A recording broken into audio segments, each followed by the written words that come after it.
10th class second language Telugu lesson number 3 Prapancha Padulu. Complete explanation in Hindi. Let us start our lesson, children. Third lesson Prapancha Padulu, written by C. Narayana Reddy. చదవండి, ఆలోచించి చెప్పండి. పడో सोचो और बोलो. ఆత్మవిశ్వాసం ఉన్న కొందరి చరిత్రే ప్రపంచ చరిత్ర. थोड़े लोग जो आत्मविश्वास के साथ रहते हैं उनका चरित्र ही, उनका हिस्ट्री ही भारत देश का हिस्ट्री, భారతదేశ ప్రపంచ హిస్టరీ దునియా కా హిస్టరీ बनता है. ఆ విశ్వాసం వ్యక్తిలోని దివ్యత్వాన్ని, చైతన్యాన్ని వెలికి తీస్తుంది. आपके अंदर जो भी कलाएं हैं, स्किल्स है, वो सबको कौन बाहर लाता है? आपका आत्मविश्वास ही. మీరు దేనైనా సాధించగలరు. आप कुछ भी హాసిల్ కర్ సక్తే హో. మిమ్మల్ని మీరు ఏ విధంగా తీర్చిదిద్దుకుంటారో ఆ విధంగానే ఎదుగుతారు. आप अपने आप को कैसे मोल्ड करोगी, आप वैसे ही बनोगी. जो भी दाना, जो भी वित्तनम, जो भी सीड हम लगाते हैं उसी का पेड़ हमें मिलता है. బలహీనులుగా భావిస్తే బలహీనులుగానే మిగిలిపోతారు. अगर तुम अपने आप को दौर्बल या दुर्बल या वीक समझते हो तो आप डेफिनेटली वीक बनकर ही रहोगे.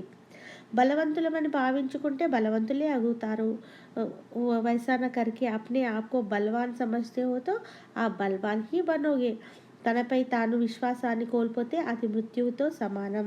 अगर तुम अपने आप पर विश्वास खो दोगे तो वो मृत्यु के समान है, वह मरण के समान है. यह बातें किसने कही?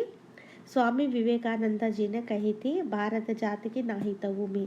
ఓకే, नौ ప్రశ్నలకు జవాబులు చెప్పండి. नौ नीचे प्रश्न दिए गए हैं, उनके उत्तर दीजिए.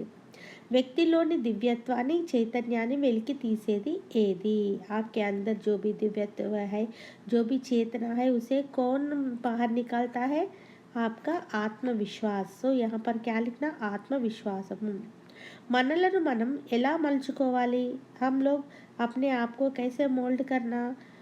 वीक नहीं मोल्ड करना, हम लोगों को हम బల్వాన్ మోల్డ్ కర్నా है ना. तो यहाँ पर कैसे लिखना? గొప్పవారిగా, బలవంతులుగా మలుచుకోవాలి. మృత్యువుతో సమానమైనది ఏమిటి? మరణ్ సే సమాన్ ఈక్వల్ క్యా है? ఆత్మ న్యూనత భావము. సెల్ఫ్ कॉन्फिडेंस नहीं रहना ही मरण के समान है. तो ये है आपके प्रश्नों के పాఠం యొక్క ఉద్దేశము. మనిషి సంఘజీవి, సమాజంలోని తోటివారి పట్ల ప్రేమాభిమానాలు కలిగి ఉండాలి. సామూహిక జీవనంలో నిరాశ, నిస్పృహలకు లోను కాకుండా అనుకున్నది సాధించుటకు ఆత్మవిశ్వాసం పెంపొందించుకోవాలి. కష్టపడే తత్వాన్ని ఏర్పరచుకోవాలి. లక్ష్యం వైపుగా సాగాలి అనే విషయాల పట్ల అవగాహన కలిగిస్తూ వ్యక్తిత్వ వికాసానికి తోడ్పడే మార్గాలను చూపిస్తూ తెలుగు కవిత్వ ప్రక్రియలో ప్రపంచ పదులు సాహిత్య ప్రక్రియను పరిచయం చేయడం ఈ పాఠం యొక్క उद्देश्यमु. तो इस पाठ का मुख्य उद्देश्य क्या है? हम लोग क्या है? संघजीवी है. हम संघ में, हम सोसाइटी में रहते हैं. तो सोसाइटी में जो भी और लोग हैं उनके साथ प्यार मोहब्बत से रहना.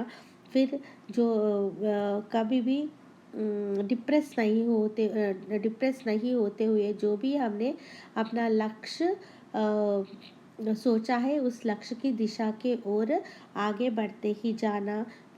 फिर उस लक्ष्य का साधन करने के लिए हार्ड वर्क करना, मेहनत करना, ये सब चीज़ों को सीखना ही इस पाठ का मुख्य उद्देश्य है.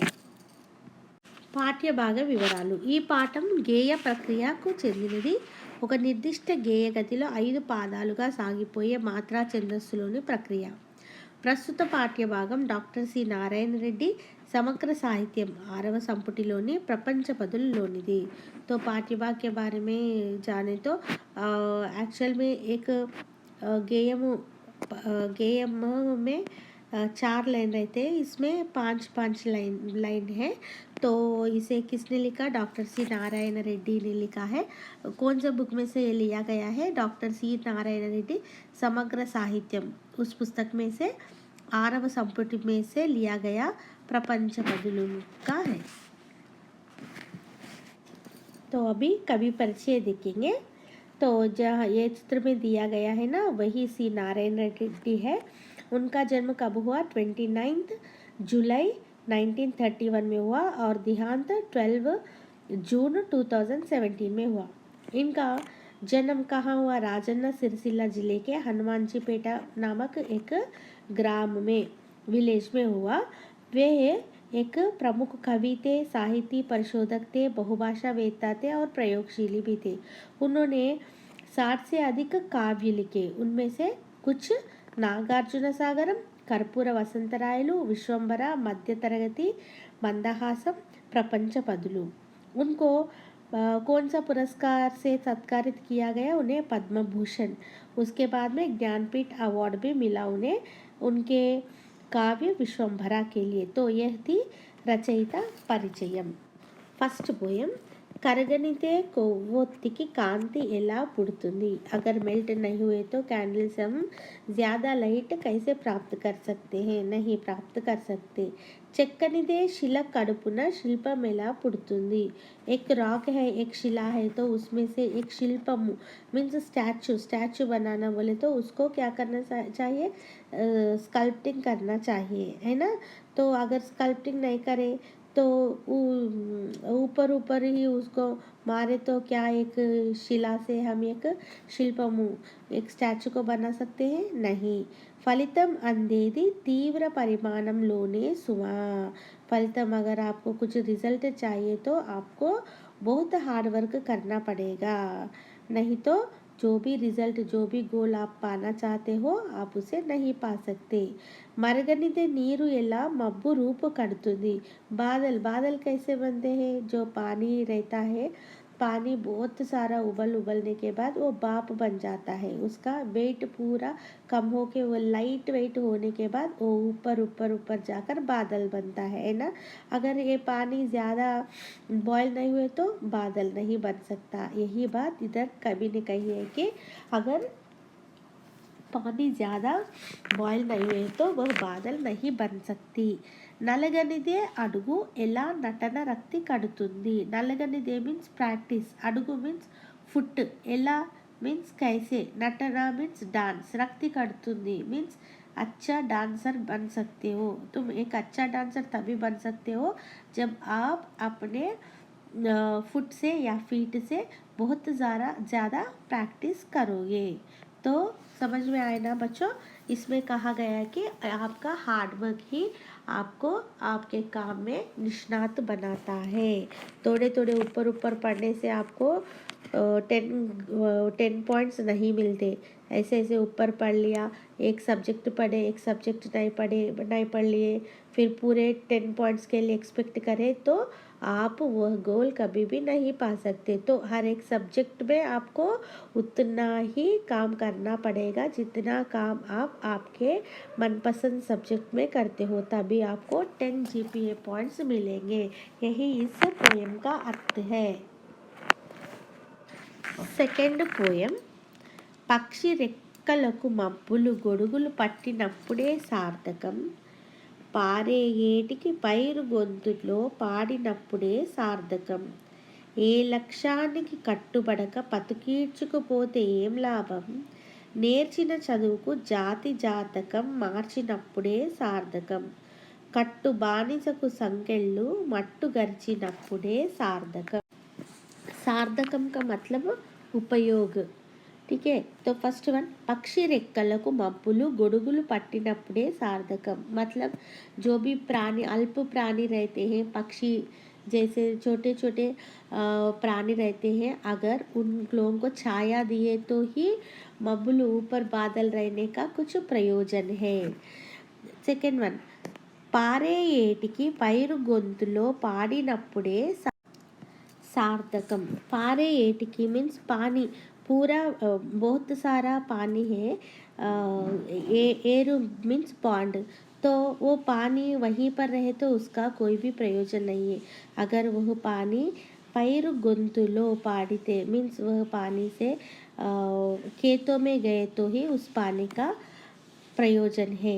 ఏ లక్ష్యానికి కట్టుబడక బ్రతుకీడ్చుకుపోతే ఏం లాభం, कोई भी लक्ष्य नहीं है आपको, कोई भी गोल नहीं, ऐसे ही ज़िंदगी चल रही है, चलने दो बोलते हुए, रात होता फिर सुबह होता, फिर खाते पीते फिर सो जाते, फिर सुबह होता, फिर उठते फिर खाते पीते सो जाते, ऐसे ब्रतकू ऐसे जीवन रहने से क्या लाभ है? आपका कुछ గోల్ హోనా చాహియే. నేర్చిన చదువుకు జాతి జాతకం మార్చినప్పుడే సార్థకం. అగర్ आप बहुत पढ़ लिख के ज्ञानी बन गए हो तो उसका कोई प्रयोजन नहीं है तब तक जब आप इस चदुవు इस ज्ञान के साथ आपका देश का या आपका जाति का उद्धार नहीं करोगे. కట్టు బానిసకు సంకెళ్ళు మట్టు గరిపించినప్పుడే సార్థకం. కట్టు బానిస మీన్స్ స్లేవ్, సంకెళ్ళు మీన్స్ हथकड़ी, सार्थकमु मीन्स यूज. तो एक कट्टु बानिसा का एक स्लेव का जीवन कब सार्थक होता है? जब वो अपने हाथ में लगे हुए हथकड़ी को निकाल फेंकता है. तो ये थी इस पोयम का मीनिंग. पोयम బురదలోన ఉంటున్న తరగదు పద్మం విలువ. బురద मीन्स कीचड़, कीचड़ में रहने पर भी पद्मम लोटस का विलुवा मीन्स वैल्यू తరగదు मीन्स कम नहीं होता. తాటాకున పడి ఉన్న తగ్గదు పద్యం విలువ. ताटाकू मीन्स तांबे की पत्ता, उसके ऊपर वो बहुत डेलिकेट रहता है ना. फिर भी बहुत डेलिकेट रहता है, उसका वैल्यू उतना ज़्यादा नहीं है. पत्ता तो पत्ता ही है ना, लेकिन उस पत्ते पर लिखने पर भी पद्यमु मीन्स पोयम का विलुवा मीन्स वैल्यू तग्गदु मीन्स कम नहीं होता. అసలు సిసలు పస ఉంటే అవరోధించేదెవరు. अगर आप में बहुत सारा झील है, कुछ कर दिखाने की चाह है, तो అవరోధించేదెవరు, आपको रोकने वाला कौन है? कोई भी आपको रोक नहीं सकता. అరసికులేమంటున్నా చెరగదు గానం విలువ. गाना मीन्स सॉन्ग, विलुवा मीन्स वैल्यू, చెరగదు मीन्स कम नहीं होता. అరసికులు రసికులు ऑपोजिट अरसिकुलु. अरसिकुलु मीन्स जो जिसके पास कुछ भी नॉलेज नहीं है, अगर वह लोग गाने का वैल्यू निकाल देना बोल के सोचे तो भी कुछ नहीं कर सकते वो लोग. మూర్ఖులు ముంచేస్తున్నా మునగదు జ్ఞానం విలువ. మూర్ఖులు मीन्स फूल्स. अगर फूल्स कम करना चाहे तो भी ज्ञानम नॉलेज का वैल्यू कभी भी कम नहीं होता. तो इस पद्य का भाव यह है कि कुछ ऐसे लोगों से हमारा पाला पड़ता है जीवन में, जो हमको नीचा दिखाने की कोशिश करते हैं, लेकिन हमको उन लोगों के बातों पर उतना ध्यान देना नहीं चाहिए. जो हम कर रहे हैं, अगर हम सही कर रहे हैं तो हमें उसी राह पर चलते जाना है. हमारे जीवन में अब ऐसे दिन आ गए हैं कि टीवी देख देख कर हम थक जाते हैं, फ़ोन पे खेल के हम थक जाते हैं, खाना खा के थक जाते हैं. लेकिन इस पोयम में कवि कुछ ऐसे चीज़ों को, नेचर के ऐसे, प्रकृति के ऐसे चीज़ों के बारे में बोल रहा है और उदाहरण से हमें समझा रहा है कि हमें कैसा रहना चाहिए. देखो, ఎంత దున్నినా మట్టికి ఎప్పుడైనా కలత ఉన్నదా. దున్నినా मीन्स प्लविंग, मट्टी मीन्स मड, कलता मीन्स वरी, उन्नदा मीन्स है क्या. तो कितने भी मट्टी को मीन्स पोलम में, फार्म में हम मट्टी को प्लव करते हैं, है ना. फार्मर क्या करता है, प्लव करता है, तो ऊपर नीचे करता है मट्टी को. तो क्या वह कलत చెందుతుందా, क्या वह वरी हो जाता है, क्या वह डरने लग जाता है? नहीं ना. ఎంత ఉరికినా ఏటికి ఎప్పుడైనా నలత ఉన్నదా. ఉరికినా मीन्स रन. वाटर, एरू में वाटर कैसे रहता है, कभी भी वह पानी बहते ही रहता है. तो क्या वह एरू की वह पॉन्ड बोलती है, अरे मैं थक गया हूँ, पूरे दिन रात में पानी बहते ही रहता है मेरे अंदर, तो मैं थक गया हूँ बोल के क्या बोलता है क्या? नहीं ना. అంతలోనే ఉసూరంటూ అలసి సొలసి పోతున్నారా. लेकिन हम लोग थोड़ा पढ़ाई करते ही क्या हो जाते हैं, हम बोलते हैं अलसी पोयानु, टायर्ड हो गया बोल के बोलते हैं. ఎంత ఎగిసినా నింగికి ఎప్పుడైనా కొరత ఉన్నదా. अगर आकाश में देखते हैं तो ऊपर देखते हैं तो आकाश, अंबर रहता है. अंबर क्या किधर भी उसका स्केर्सिटी या लिमिट दिखती है क्या? जितना भी दूर हम देख सकते हैं पूरा ఆకాశ్ ही ఆకాశ్ दिखता है. ఎంత పీల్చినా గాలికి ఎప్పుడైనా కోత ఉన్నదా? ఎంత పీల్చినా कितना ज़्यादा हवा को हम लोग अंदर अपने अंदर लेते हैं, बाहर छोड़ते हैं, अंदर लेते बाहर छोड़ते हैं, तो क्या कभी इस हवा का कमी हमने महसूस किया? नहीं ना. तो इसमें कवि क्या कह रहे हैं? हम लोगों में इस मट्टी, फिर एरू, फिर निंगी और गाली, ये सबको देखते हुए हम लोग भी सीखना चाहिए कि कभी भी न थकना. यही इस पद्य का भाव. अगर आपको मेरा यह विवरण पसंद आए तो लाइक कीजिए, शेयर कीजिए और सब्सक्राइब कीजिए. Thank you.